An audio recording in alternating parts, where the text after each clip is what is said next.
ladies and gentlemen, we will be continuing with the most awaited part of our pageant tonight, the question and answer portion.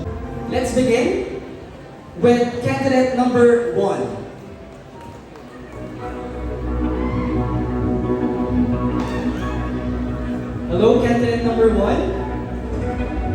Pwede mo bang batiin yung ating mga supporters, fans na nandito, nanonood para sa'yo? Diyos, marahay, di po, Libmanan. Ang tanong para kay candidate number 1 is, what is your life's greatest lesson? Maraming salamat po.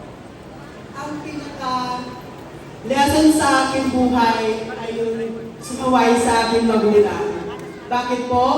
Ako po ay napaliwara, yung nanay ko po ay nasa Maynila. Ako po ay yung mga payo niya kahit kailan hindi ko sinunod. At masasabi ko lang po, ngayon po ay simbolo ng pagmamahal sa aking magulang, ang payo ng magulang. Salamat po. Thank you very much, candidate number 1. Candidate number 2.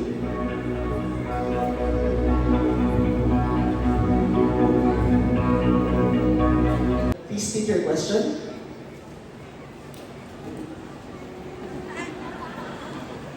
The question for candidate number 2 is, if you could have any superhuman power, what would it be and why? Thank you to your question. Para sa akin, ang gusto kong makuhang superhuman is yung lakas. Lakas na dapat nating harapin. Kumbaga, ginagamit natin araw-araw yung lakas para harapin yung pang-araw-araw. Thank you very much, candidate number 2. And now, may we have candidate number 3 on stage, please.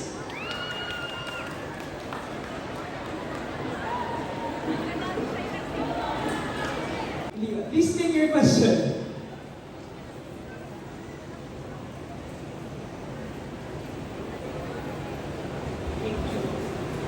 Take a very wonderful question. The question is, what is the biggest challenge the young LGBTQA member face today? Take a very wonderful question. Para po sa akin, the biggest challenge that a young LGBTQA member face today is about discrimination. Ladies and gentlemen, huwag po natin i-judge ang bawat isa sa aming part ng LGBT. Bagkos, bigyan niyo po kami ng pag-unawa at pag-respeto at acceptance. Yan lamang po ang aking pinakahiling, mga madlang people. Baklaran po kami, babae ka o lalaki ka man, lahat tayo ay nilikha ng Diyos na pantay-pantay sa kanya. Lahat tayo ay nilikha niya. And I, thank you and mabuhay, Libmanan. Thank you. Thank you, candidate number 3. May we have candidate number 4 on stage, please.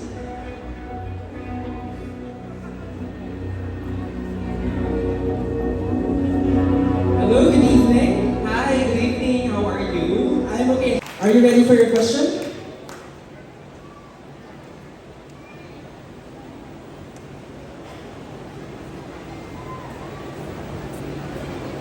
The question for candidate number 4 is, what is the essence of holding beauty pageants for members of the LGBTQIA+ community? Again, what is the essence of holding beauty pageants for the members of the LGBTQIA+ community? Ladies and gentlemen, good evening. People stereotype members of the LGBT as a person who is actually doing hair and makeup. Members of the LGBT, some of people really define as someone who can found in parlor, in decorating stage, and so many more. But regardless of our gender, and I believe what is the essence of the ever competition is that it is a platform for us members of the LGBT. And tonight, whatever we look and how we possess ourselves, whether we are not beautiful in the eye of everybody although we are not that sexy to fit the standards of their community, this is a great platform about acceptance, respect, and most especially on how you can be able to open your heart to accept us on who we are and what we are. At the end of the day, ladies and gentlemen, the true essence of this competition is not the power of the board of judges to choose an individual who can be able to take home the crown. But the true essence of this competition is to open the mindsetting of every single individual that we didn't choose to be like this. We just got lucky. Basag-basagin naman ho ang puno namin. Durug-durugin niyo ang putumi. Kami po ay magsimbang isang sirena.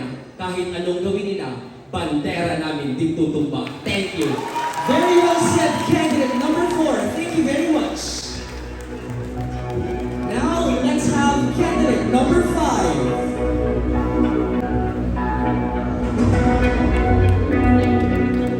Good evening po. Good evening.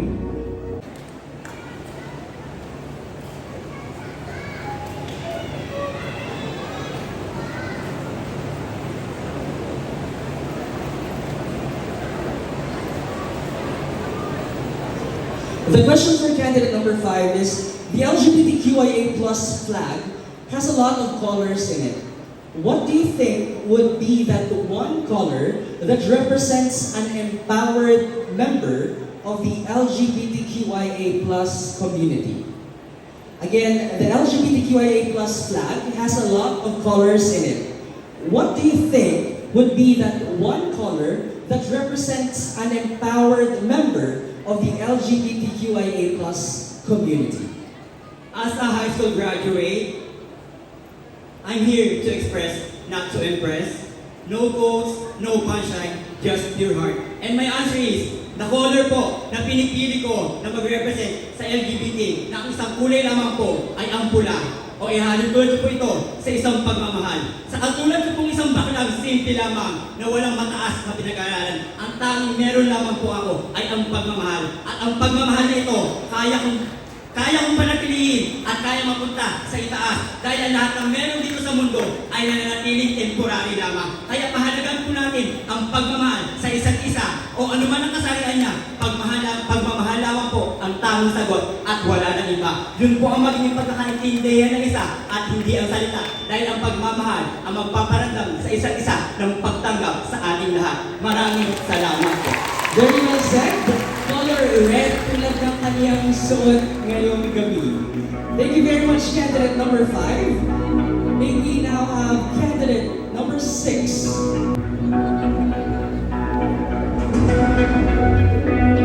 Hello, candidate number 6. Good evening. Good evening. Good evening. Sorry, taga Libmanan po kaya ako.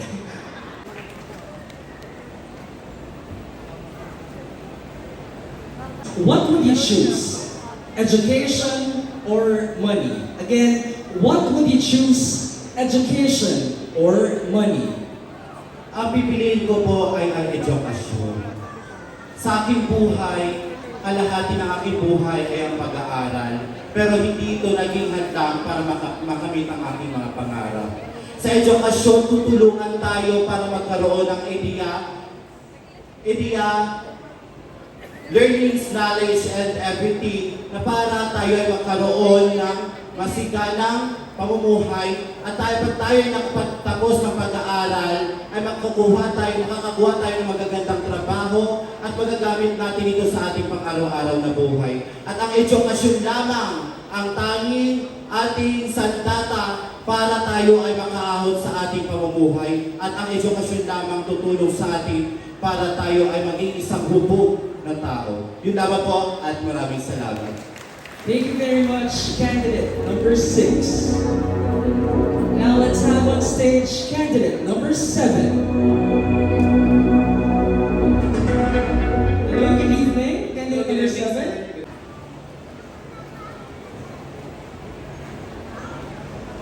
The question is, if you could give your younger self one piece of advice, what would that be? Again, if you could give your younger self one piece of advice, what would that be?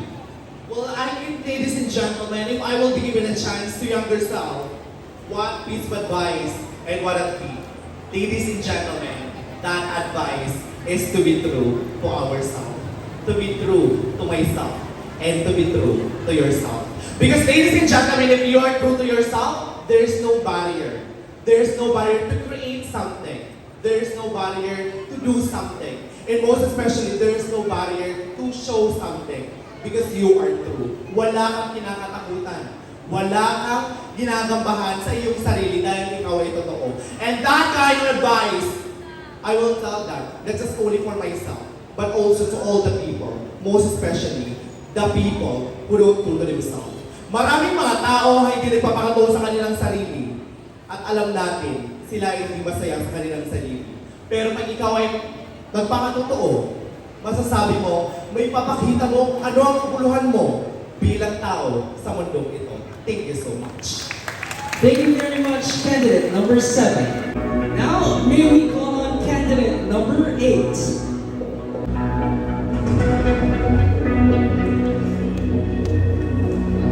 Good evening, candidate number 8. Good evening, sir. What do you think is your greatest asset that would make you win this pageant? Again, the question reads, what do you think is your greatest asset that would make you win this pageant? Thank you so much for that wonderful question, sir.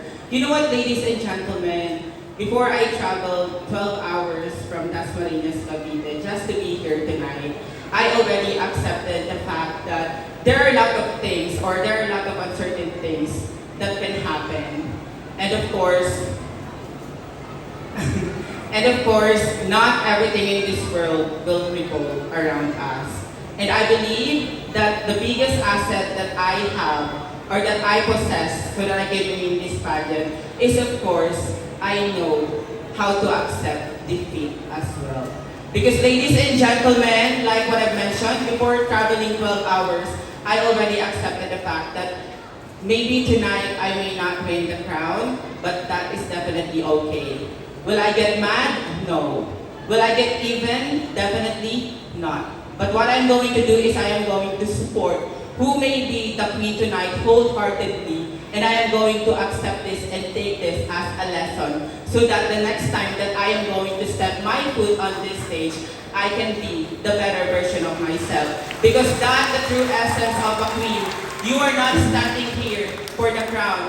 You're also standing here to support the other candidates because we only have one goal in this life, and that is to show to every one of you guys that we, the LGBT community, are also united. And we want the people or the straight community to unite with us so that we can have a better place to live in. Thank you so much and mabuhay. Thank you, candidate number 8. Now let's call on stage candidate number 9.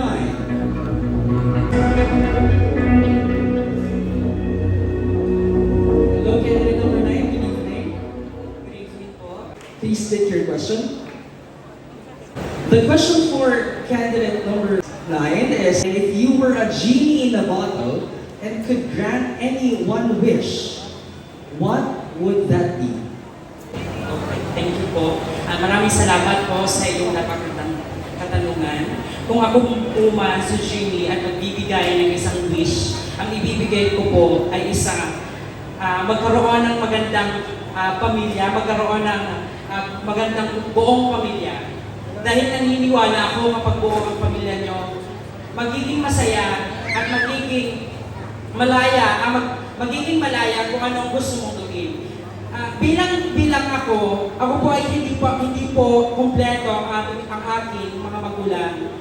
Separated po ang aking mga magulang at hindi ko po kinalakihan na meron po akong ama. Dahil dito, doon po sa mga taong hindi po kumpleto, ibibigay ko sa inyo ang pagkakataon para mabuo ang inyong pamilya. Dahil naniniwala ko, kapag buo ang pamilya, magiging maganda ang sama-sama. Maraming salamat. Thank you very much, candidate number 9. May we call on our next candidate on stage, please.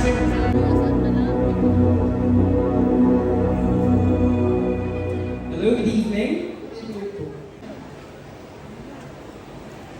question reads, what will be the first thing you would eat after this pageant? Again, what will be the first thing that you will eat after this pageant? Thank you so much for that wonderful question. Ano nga ba po ba una kong kakainin pagkatapos ng pageant ko ito? Siyempre wala po. Taas ko ako uuwi, hindi man ako manalo ngayong gabi. Taas ko kahit kanino na pinakita ko sa maraming tao kung sino at kung ano ako. Hindi hadlang ang kasarian, hindi hadlang ang kung ano-ano sa akin sa nagawin kami kapasanan upang abutin mo ang pangarap ko. Tandaan po natin, lahat po tayo nilang ng Diyos na may kanyang kakayahan. Kaya pag after this pageant, wala pong kakainin, magsasabi lang ako ng salamat kasi naging successful ang evening, ang gabi ito at naging masaya ang maraming tao at hindi lang doon at naging maganda kami inspirasyon sa bawat isa, lalo-lalo sa ating kapwa kabataan. Yun lamang po at maraming salamat. Thank you, candidate number 10. Now, let's call on candidate number 11. Hello, good evening.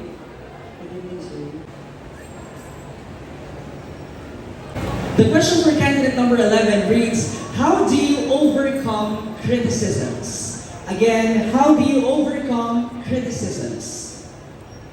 Okay, just na rin nabanggit po ako sa inyo, boss. Paano mo ba malalampasan ang mga panghuhusga sa kong pagkatao? Simple lang. By doing goods to others. Because, ladies and gentlemen, doing good to others, kasi pag nakita ka nilang may ginagawa kang kabutihan, tatatak sa kanila, kahit isa kang bakla, kahit madaming panghuhusga sa iyo, tatatak sa kanilang isipan na ikaw ay mabuting isang tao at nagbibigay ng ehemplo sa bawat isa na tumulong. Pangalawa, alam ko po na dito sa mundong ibabaw na ating ginagalawan ay punong-puno ng mga panglalait ang mga tao. Halimbawa na lang po, pag nakita natin ang isang bulag, sasabihin natin, tatatak sa ating isip, ay bulag. Pero mali po yun. Lagi po natin tatandaan na tayo ay nilalang ng Diyos ng pantay-pantay dahil sa oras na dumating po ang paghukom, nahaharap tayo sa poong may kapal at sasabihin natin, Lord, mission accomplished. Thank you very much. Thank you very much, candidate number 11. Now down to our last two candidates for question and answer. May we call on stage candidate number 12.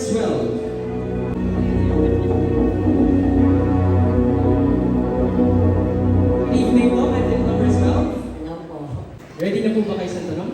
Opo. Diamond.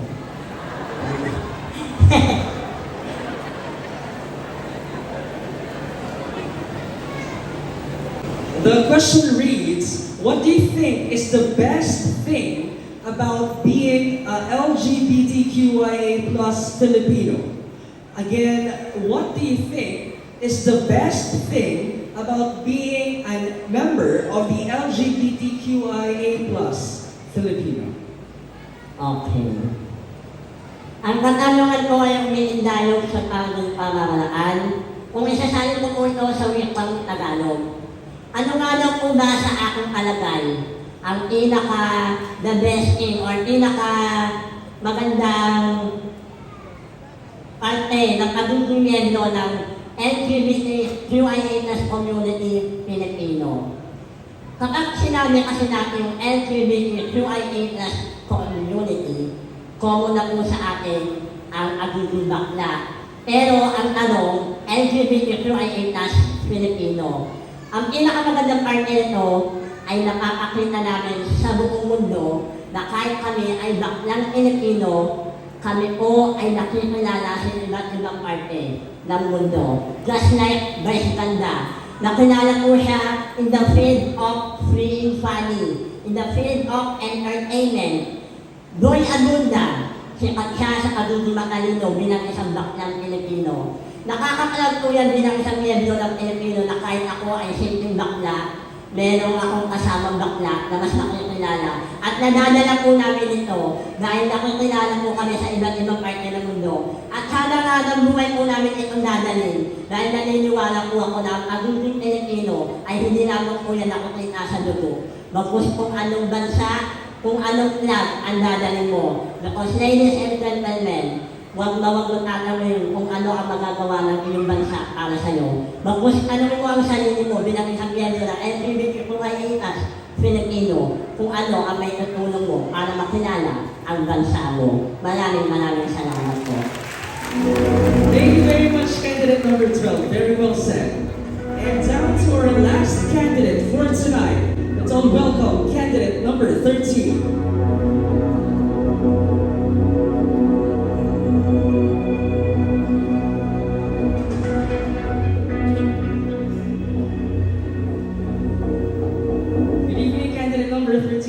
Good evening, sir. Wala na ibang choice? Here's your question. The question for candidate number 13 reads, if you were given the chance to be born again, would you still choose to be in this body and or gender? Again, the question reads, if you were given the chance to be born again, would you still choose to be in this body and or gender?